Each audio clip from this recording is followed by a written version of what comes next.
నమస్తే. సామాన్యుడి చేతిలో సామాజిక అస్త్రం నంబర్ 1 న్యూస్కి స్వాగతం. నేను రవీంద్ర.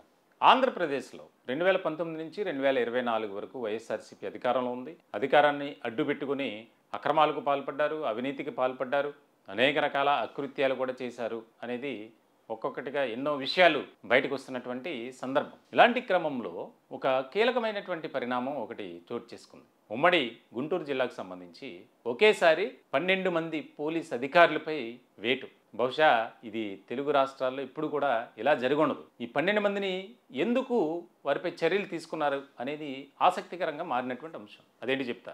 ఎవరైతే rowdy sheeter Borugadda Anil arrest సందర్భంగా ఆయనకు రాచమర్యాదలు, ముఖ్యంగా పోలీస్ స్టేషన్లో ఉంచి విచారణ చేసేటువంటి సందర్భంలో, అలాగే అక్కడి నుంచి రాజమండ్రి సెంట్రల్ జైలు తరలిస్తున్నటువంటి సందర్భంలో గన్నవరం దగ్గర ఒక హోటల్లో అవన్నీ వీడియోస్ సోషల్ మీడియాలో వైరల్గా మారినటువంటి తరుణంలో పోలీసులు చాలా సీరియస్గా తీసుకున్నారు.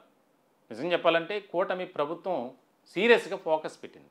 ఎందుకు ఇలా జరిగింది, దీని వెనుక బాధ్యులు ఎవరు దీన్ని పెంచి పోషిస్తున్నారు అనే దాని మీద ఫోకస్ పెట్టినటువంటి అధికారులకు కీలకమైనటువంటి అంశాలు దొరికాయి. ఇందులో ఒక డిఎస్పీ, ఒక సిఐ, 2 ఎస్ఐలు, మిగిలినటువంటి హెడ్ కానిస్టేబుల్స్. అంటే సమాజంలో పోలీసు వ్యవస్థను భ్రష్టు పట్టే విధంగా ఈ యొక్క అధికారులు వ్యవహరించారు.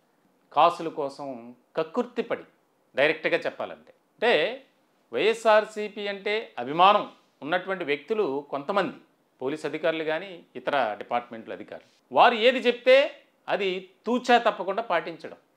ఈ బోరుగడ్డ అనిల్ అంశానికి సంబంధించి అదే జరిగింది. ఏ రకమైనటువంటి రాచమర్యాద పోలీస్ స్టేషన్లో, అలాగే జైలుకు తరలిస్తున్నటువంటి సందర్భంలో ఉన్నతాధికారుల ఆదేశాలు లేకుండా కింద స్థాయి సిబ్బంది చేయరు. కింద స్థాయి సిబ్బందిని ఎప్పుడు కూడా తప్పు పట్టకూడదు. ఎవరైతే ముఖ్యమైనటువంటి అధికారులుగా ఉన్నారో వారు చేసినటువంటి ఈ పనికి నిజంగా వారిని శిక్షించడం కరెక్ట్ కాదు. అసలు ఎవరు ఆర్డర్స్ ఇచ్చారు, ఆదేశించారు అనేది ఇక్కడ ముఖ్యమైనటువంటి పరిణామం.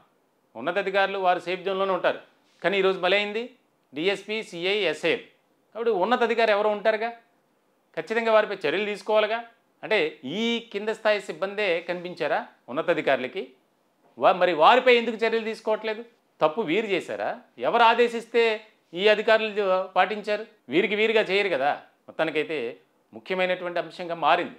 కొంతమంది వైఎస్ఆర్సీపీ నాయకులకు కొమ్ము కాస్తూ వారు చెప్పినట్లు వింటూ దానికి సంబంధించి ముఖ్యమైనటువంటి పోలీస్ స్టేషన్లో అన్నీ కూడా మారుస్తున్నారు. కొంత ముఖ్యమైనటువంటి సమాచారం కూడా ఆ పార్టీ నాయకులకి, అంటే వైఎస్ఆర్సీపీ నాయకులకి చేరవేస్తున్నారు అనేది కూడా ఇంటెలిజెన్స్ రిపోర్ట్లో తేలింది. దీనికి సంబంధించి ఒక కమిటీ పూర్తి స్థాయిలో విచారణ చేస్తుంది రాష్ట్ర వ్యాప్తంగా. ఎవరెవరు ఆ విధంగా వ్యవహరిస్తున్నారు, ప్రవర్తిస్తున్నారు, ముఖ్యమైనటువంటి సమాచారాన్ని ఎవరు పాసాన్ చేస్తున్నారు అనేది ఇక్కడ ముఖ్యమైనటువంటి అంశంగా మారింది. ఈ బోరుగడ్డ అనిల్ వ్యవహారానికి సంబంధించి ఒక్కసారి ఒకే రోజు 12 మందిని వారిపై చర్యలు తీసుకోవటం అనేది పోలీసు వర్గాల్లోనూ ఇటు రాజకీయ వర్గాల్లో కూడా ఆసక్తికరమైనటువంటి ఒక చర్చగా నడుస్తుంది. ఎందుకంటే కూటమి అధికారంలోకి వచ్చిన తర్వాత ప్రక్షాళన దిశగా ఐపీఎస్లు మార్చారు. కొంతమంది ఎప్పుడో లాంగ్ స్టాండర్డ్గా ఉన్నటువంటి డిఎస్పీలు కానీ, సిఏలు కానీ, ఎస్ఏలు కానీ వారిని కూడా మారుస్తూ వస్తున్నారు. మరి ఇలాంటి క్రమంలో ఇంకా కొన్ని వ్యవహారాలకు సంబంధించి కొంతమంది ముఖ్యమైనటువంటి అధికారులు కొంతమందికి అనుకూలంగా, అనుబంధంగా పనిచేస్తున్నారు. దానికి సంబంధించి ఫోకస్ పెట్టింది కూటమి. త్వరలోనే మరికొంతమందిపై వేటుపడే అవకాశాలు అయితే స్పష్టంగా కనిపిస్తున్నాయి. కానీ ఆంధ్రప్రదేశ్ పోలీస్ డిపార్ట్మెంట్లో ఒకే రోజు ఒకే సమయానికి 12 మంది అధికారులపై ఈ విధమైనటువంటి చర్యలు తీసుకోవటం ఇదే మొట్టమొదటిసారి. దీనికి సంబంధించి పోలీసు వర్గాల్లో ఒక కీలకమైనటువంటి చర్చ నడుస్తుంది. అమ్మో, రేపు ఎవరి మీద చర్యలు తీసుకుంటారు, ఆ లిస్టులో మనం ఉన్నామా అని ఎక్కడ చూసినా ఇదే చర్చట. మొత్తానికైతే ఈ బోరుగడ్డ అనిల్ వ్యవహారానికి సంబంధించి చాలా ముఖ్యమైనటువంటి అంశంగా దీనిపై చర్చ జరుగుతుంది.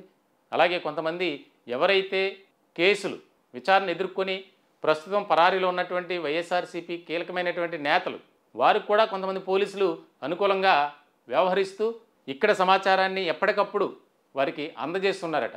వారిపై కూడా త్వరలోనే వేటు వేసే అవకాశాలు స్పష్టంగా కనిపిస్తున్నాయనేది మొత్తానికైతే ప్రభుత్వ వర్గాల ద్వారా మనకి తెలుస్తున్నటువంటి సమాచారం. మొత్తాన్ని చూడాలి ఇంకా ఎన్ని ట్విస్టులు ఉంటాయి, ఎంతమంది బలవుతారు, ఎంతమందిపై చర్యలు తీసుకుంటారనేది చాలా కీలకంగా మారినటువంటి అంశం. ఈ టాపిక్పై మీ విలువైనటువంటి అభిప్రాయాలు, సలహాలు, సూచనలు కామెంట్ రూపంలో తెలియజేయండి. దయచేసి మా ఛానల్ని సబ్స్క్రైబ్ చేసుకోండి. Thank you.